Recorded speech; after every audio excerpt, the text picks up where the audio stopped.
top story tonight, rapid developments in the controversy surrounding the Rafale deal. It all started at 10 a.m. in the morning when the Congress party released an audio tape.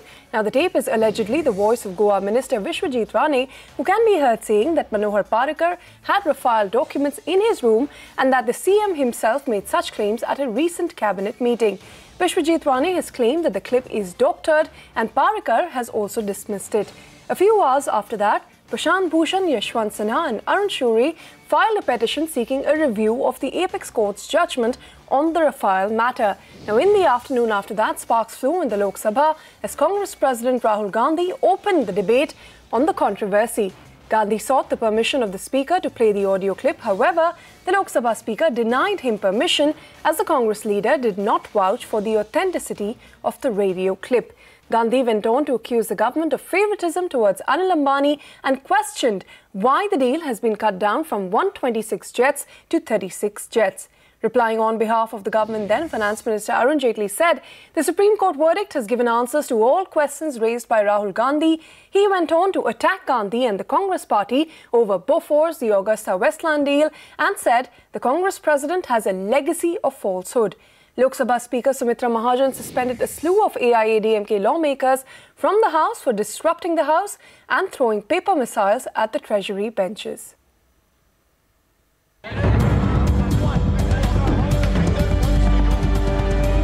Who changed the requirement of the Air Force from 126 to 36? Why did the price go from 526 crores to 1600 crores? The Prime Minister does not have the guts to come to Parliament and confront the questions. Madam, there are some people who have a natural dislike for truth. I would like to play a little tape recording that has been released. He wants to rely on a recording which is false and fabricated. Let him authenticate it, place it on the table of the House and open himself for an action of privilege.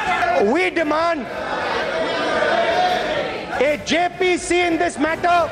इस देश में कुछ लोग और कुछ परिवार ऐसे हैं जिनको पैसे का गणित समझ आता है, देश की सुरक्षा के साथ जुड़े हुए मुद्दे नहीं। नरेंद्र मोदी जी ने स्वयं डबल ए के जेब में 30,000 करोड़ रुपए डाले।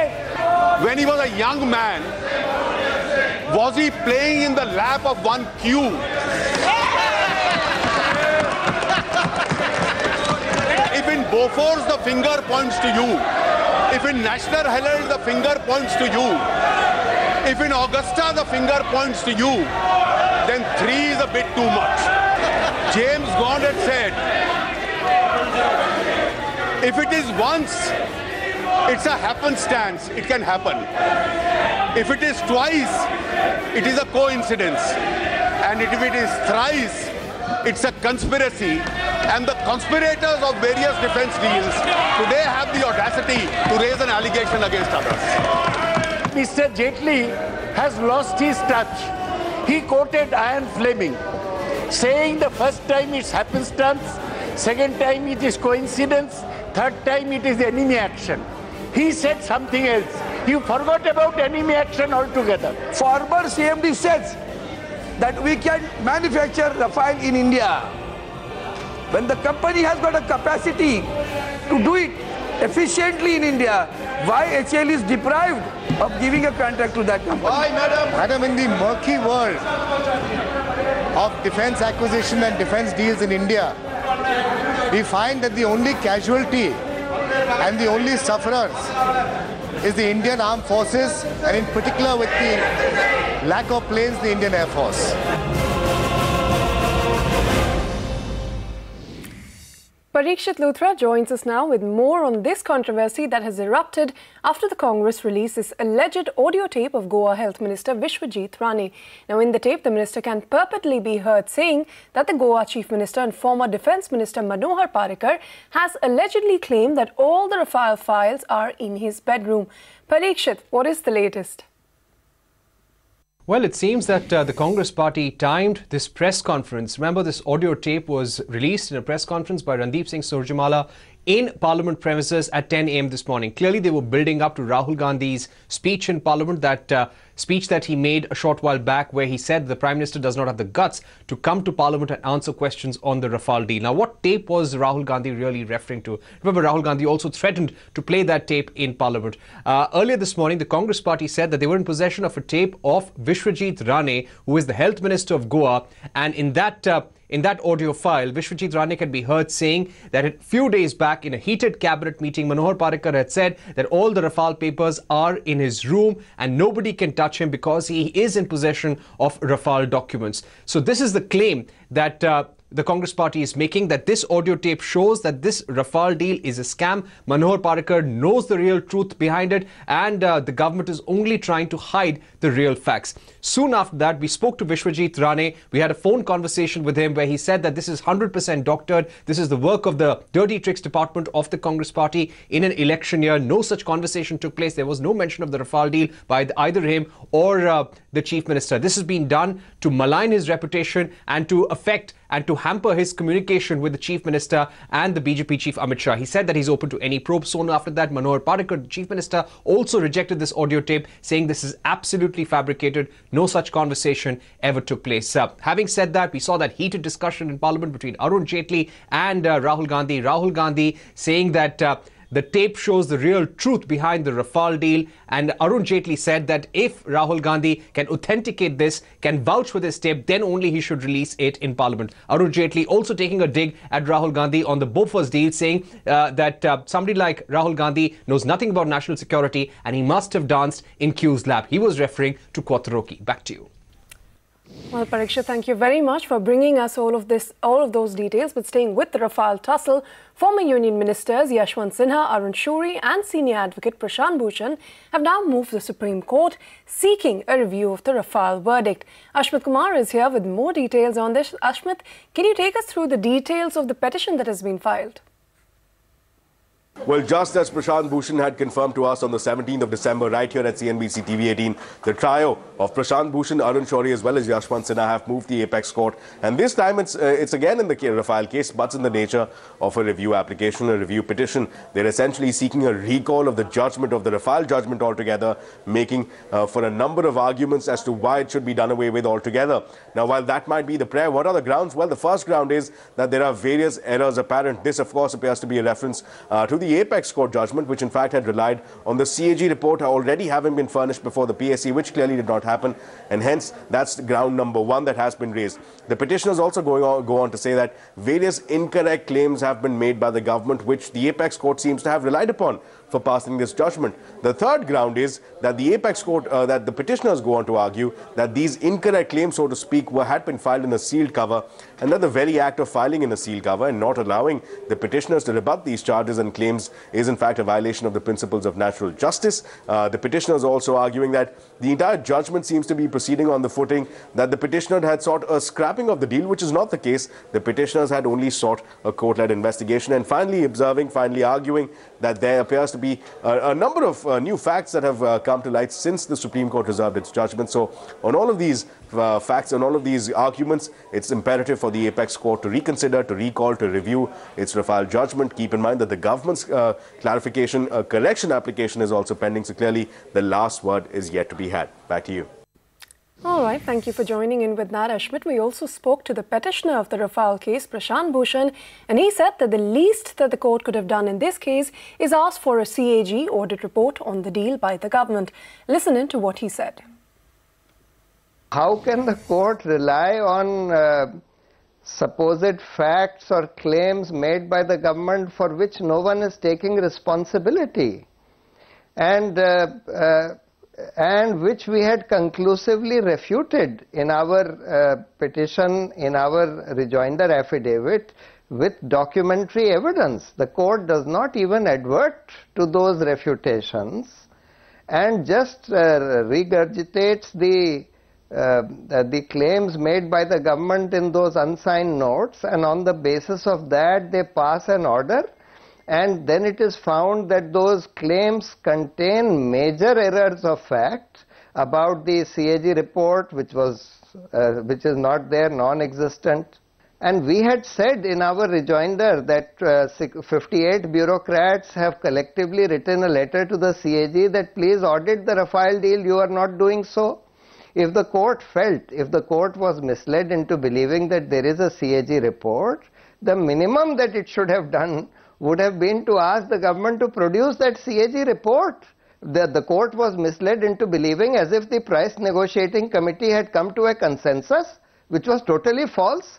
Any number of false facts were handed over to the court in the sealed cover, and the court has swallowed it. Well, all that controversy surrounding the Rafale deal remains our top story tonight. But moving on, the government today also tabled in the Lok Sabha an amended bill that makes use of the Aadhaar number voluntary when it comes to authenticating bank accounts and new mobile SIM cards. Now remember, last year the Supreme Court, in a landmark judgment, had barred private entities from making the Aadhaar number mandatory for KYC purposes. CNBC TV 18 is now in possession of a copy of this amended Aadhaar bill, and Rituparna Bhuyan, who had that copy, joins us now with all the salient features. Rituparna, take it away. Well, there are actually 3 acts which are being amended. Firstly, of course, is the Aadhaar bill. Secondly, you have the telegraph bill. And thirdly, you have the PMLA bill. Now, what this does is that it gives legal backing to voluntary sharing of your Aadhaar number for availing services like new bank accounts or even SIM cards. That is one. Secondly, it also gives more teeth to the UID authority, through which it can now have or impose a penalty if there is a violation. For example, if any company seeks Aadhaar number mandatorily, then such companies could be penalized up to ₹1 crore by the authority. And if there is an attempt to hack the Aadhaar database, then up to 10 years of imprisonment can be then given to such a person. In addition to that, there is also a clause through which any non-adult person, basically a kid who was enrolled by his or her parents in the Aadhaar system, can opt out of the Aadhaar once once that person basically becomes an adult, attains an age of 18 or more.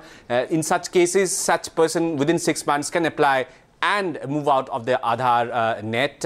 So these are all the changes which have been proposed. Now it remains to be seen if the government is able to pass it in the next 3 days, the last 3 days of the winter session of Parliament, because opposition parties were not amused. Both TMC and Congress opposed this bill when it was introduced by the government today. With that, it's back to you. CNBC TV 18 exclusive then. The GST Council is set to meet again on the 10th of January in New Delhi. Sources say that during this meeting, the Council will consider key proposals pending from its earlier meeting. Timsy Japuria joins us now with all the details on this story. Timsy, tell us what you've picked up about what the agenda of this meeting could be.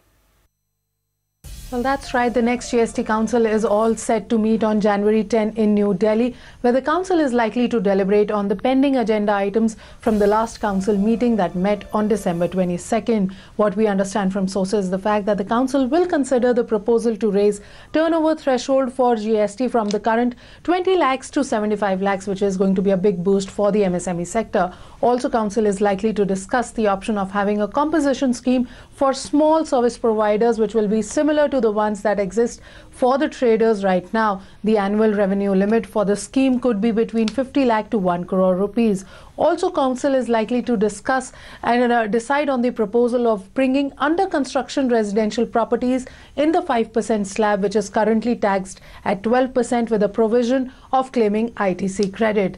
Also, the discussion would be on reducing the rate on cement, that is getting it from 28% down to 18%, which could be another boost for the construction sector. Also, we understand that the GOM headed by Sushil Modi, the Bihar's Deputy CM and Finance Minister, on the proposal of having a revenue mobilization scheme in case of natural calamities and disasters, especially after the Kerala floods. This GOM report has been pending for long, and we understand that the Council will discuss on the final contours being brought down by the GOM on this. Let's see what happens finally on January 10. And yes, not to forget, will it be another rate changing meeting or not is something that we need to wait and watch. Back to you. All right, thank you. Timsy Japuria there reporting on the upcoming GST Council meeting. Now, the market saw a correction in trade today, led by huge volumes as big market participants returned from the holiday week. The Nifty breached the 10,800 mark, led by weak global cues, to end below the 200-day moving average. The Sensex shed more than 350 points and gave up that 36,000 mark. Amongst the broader markets, mid-caps tumbled more than 200 points, while banks managed to hold on to that 27,000 mark, thanks to a sharp spike in the last hour of trade. Anuj Singhal joins us now with a wrap of the day's trading action. Anuj, what really spooked the markets today? Quite a bit of fall for the market, and the obvious question is what really spooked Dalal Street today? Well, there's no one reason. A lot of that perhaps was in the rally that you had in last hour of trade yesterday. That got cleaned out. Global cues were quite weak today. The Hang Seng was down about 700 points. The biggest reason, I think, was the auto sales numbers, because that is one barometer of economy which really moves markets needle, and that surely did. There's, of course, a risk of FIS selling. I think you could see that in the way dollar-rupee was playing out. There was huge decline in rupee despite no dollar strength globally. That, I think, was the other big negative apart from auto sales. Talking of auto sales, Eicher Motors was down nearly 10%. When was the last time you saw that? M&M was down 4%. JSW Steel and Tata Steel were down after the CLSA downgrade, so almost 5% down. The bigger problem for the market today wasn't the bread. On the Nifty, 41 Nifty stocks were in the red, and overall advance decline was about 1:2. Having said all of that, this is still a market in which you don't want to extrapolate one day. This is a market in which you have to play the range. The range has been 10,500 to 11,000. If you're buying at 10,500, the market's rewarding you. If you're selling near to 11,000, the market's rewarding you. And I think that process is still continuing. Right now, today's close, we are absolutely in the middle of the range. All right, Anuj, thank you very much for bringing us that wrap. That what he was pointing out was the big slowdown in the auto numbers that clearly dragged down the markets today, with a clear slowdown in demand. Most auto companies have been reporting weak sales figures for the last few months. The pressure in December has brought more pressure on the stocks, with the auto index sliding 3%, making it the worst performer on Dalal Street.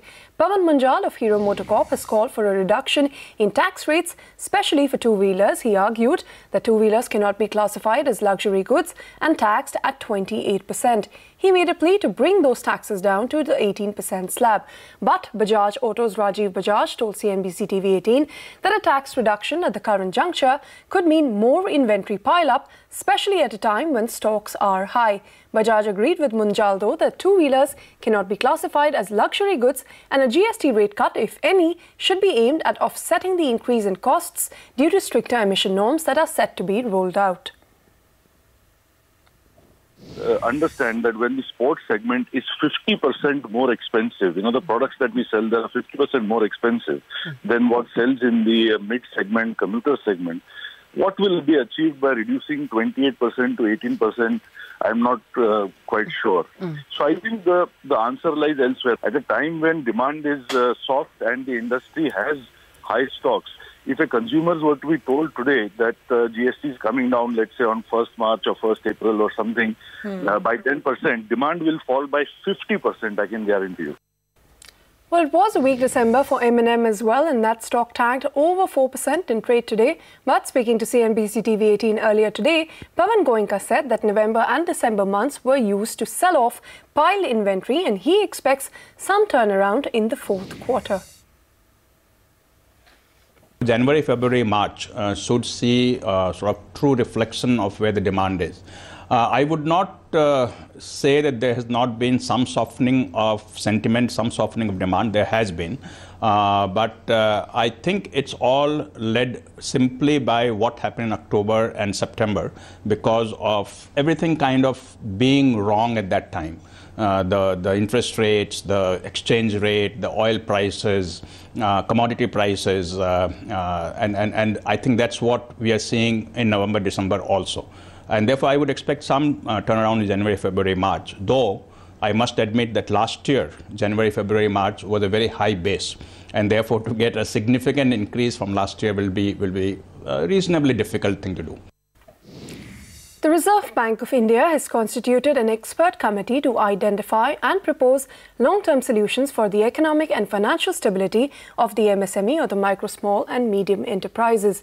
Now, this 8-member committee will be headed by former SEBI chairman UK Sinha, and the committee will examine the existing support framework, impact of recent economic reforms on the MSME sector and the factors affecting availability of finance to this sector, among others.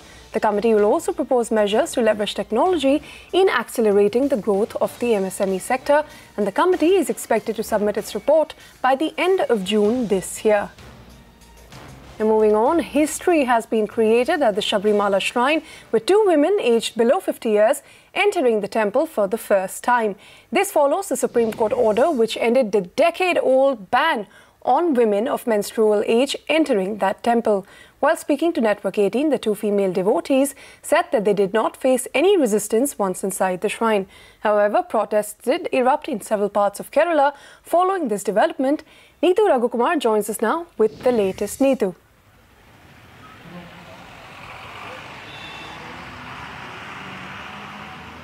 Ever since the news has come out, there has been protest by the BJP across the state. In Thiruvananthapuram, there was a standoff between BJP workers for about hours here at the outside the state secretariat. Now, behind me, you can see that there are protesters which are still gathered over here. The pandal is their pandal in which the BJP workers have been there for the past 31 days in the Sabrimala issue. Protesters are still here. And one of them is on a hunger strike. So these protests have been continuing for the past 31 days, and after the news of this of women's entry came out, the protests have increased, and in this road there has been a standoff for us, and the police, there was heavy police presence here, and finally police had to resort to grenades and the use of tear gas to contain the situation. Now the Sabrimala Karma Samiti has called for a dawn to dusk hartal tomorrow across the state, and the BJP has said that they will support this hartal. So more protests are expected tomorrow after the news of these women entering the temple, and the temple chief priest has also closed the temple for an hour after these women entered, and they had also done some purification process of pujas after this, and the temple doors were opened after that. But more protests are expected in the state, led by the BJP, the Sabrimala Karma Samiti. All right, Neetu, thank you very much for bringing us that report from the ground. Now, moving on, in some more national news, the Uttar Pradesh cabinet, presided by Chief Minister Yogi Adityanath, today approved the proposal to levy a 2% cow welfare cess on excise items and alcohol. This move has been made to cater to stray cattle by using the revenue from the cess to build cow shelters across the state, and these cow shelters will hold a minimum capacity of 1,000 animals and will be open in all villages, panchayat municipalities, municipal corporations and other local bodies. And with that, we wrap up this edition of What's Hot. Thank you very much for watching.